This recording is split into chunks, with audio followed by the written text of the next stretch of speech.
Okay, 67 was one that a lot of people had questions about.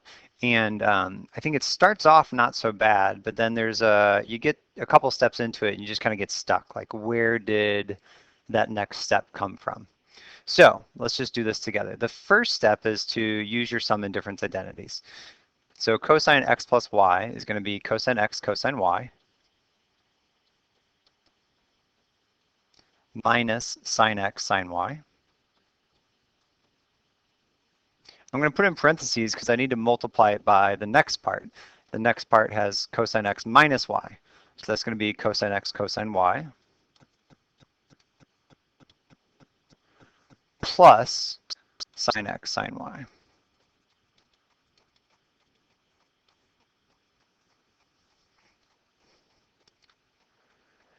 My next step is to distribute. And I think most of you would probably do that.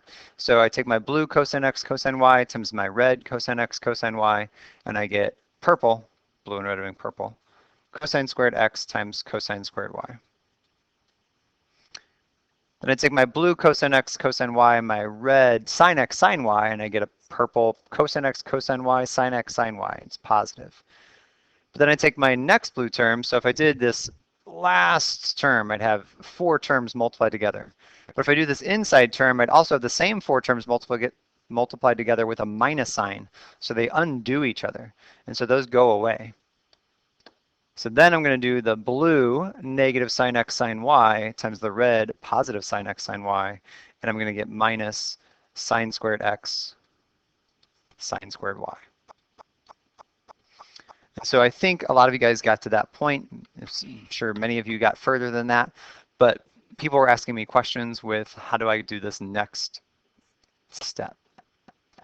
And so I think that I told somebody today that this problem is probably more complicated than I would give you on a quiz because it's not necessarily intuitive what to do next, but I can use this problem to show a strategy. And the strategy is, especially for a verify problem, to look at what your goal is and use that to try to help.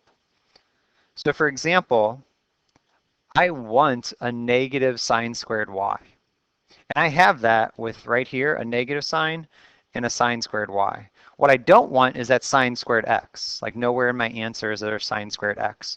So I want my sine squared x to be gone. I technically also want my cosine squared y to be gone. But that cosine squared x in front might be okay because there is a cosine squared x in front.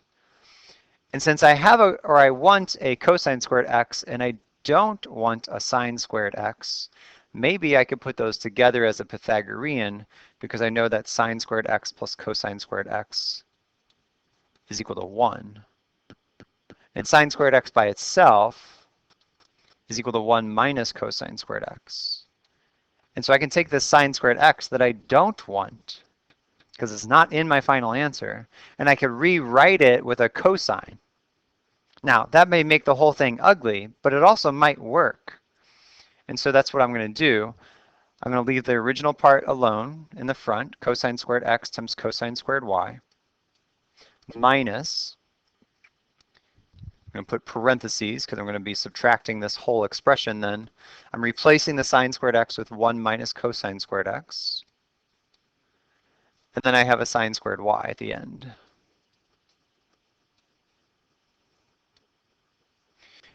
Now I'm actually almost there, the way that this works out. I need to be careful with how I distribute and get rid of these parentheses.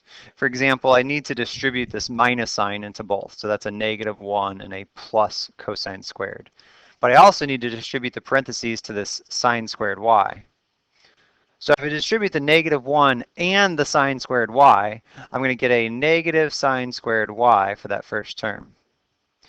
And if I distribute the negative sign and a sine squared y to the orange cosine squared x, I'm going to get negative times a negative is a positive cosine squared x times sine squared y. And I got to put back what I had originally, cosine squared x, cosine squared y. So now I have 3 terms, which isn't necessarily great, but it works out fine in this case. I have the cosine squared x, cosine squared y. I have this minus sine squared y, which is what I wanted, but now I have another cosine squared x, sine squared y. Well, the one thing I don't want is a cosine squared y. And it's attached to a cosine squared x. So if one thing I do might just help me rearrange, you can regroup symbols to help you make sense of the problem. So if I leave this cosine squared x, cosine squared y, again, this is a challenging problem to try to make sense of all this. I could rearrange these last two terms and turn this into a plus cosine squared x, sine squared y. And then just put that minus sine squared y at the end where I really want it. And then maybe that helps you see that you could factor out a cosine squared x. And you'd have left a cosine squared y plus sine squared y. And then minus a separate sine squared y. And that's great because cosine squared of an angle plus sine squared of an angle is a 1. And 1 times cosine squared x is itself. And now you're done.